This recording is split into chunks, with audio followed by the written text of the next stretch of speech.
what to expect when reducing the amount of exercise, what is the maintenance dosage of training volume, and how long will it take to begin losing muscle. So first things first, when you're reducing the amount of exercise that you're doing, I wouldn't worry too much about losing muscle. As long as you're doing something, you're very likely to maintain muscle mass. It's so much harder to gain muscle than it is to maintain it. Somewhere in the neighborhood of about 1/8 of the volume that it took to build it is required to maintain it. So for a lot of people, that's going to be in the neighborhood of like 1 to 2 sets taking close to failure per week. You're going to be able to maintain it. In some cases, for the chest, this could be like doing 1 set of push-ups to failure per week. If you want to take long breaks from the gym, just try to do something. Like, that's the most important thing, is that you're doing something, not nothing. Even if that something is doing a set of split squats and push-ups and, maybe pull-ups or rows or something like that to failure once or twice a week. You don't have to go into a gym. You could do this in the comfort of your own home.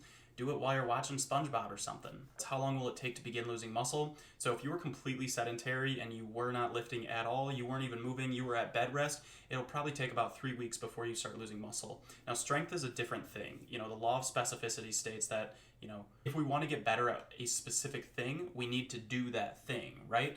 If you're looking to increase your bench press hypothetically, and then you don't bench press for 3 weeks, but you're going on maintenance volume, the muscle will probably still be there, but the specificity of that lift will go down a little bit. It'll come back really fast though. So I'm sure a lot of you have heard about muscle memory, but what does that actually mean? So something that's really interesting is when we grow muscle, the amount of myonuclei or muscle nucleus that stay inside of our muscle, those don't go away once they are there the first time. So as you're growing muscle, your myonuclei increase, right? And then as you lose muscle or take a break from training, it doesn't really go away. They stay there. The next time you try to grow that muscle, it'll grow so much faster and your strength will increase so much quicker than it did the first time. Thanks for the question, Alan.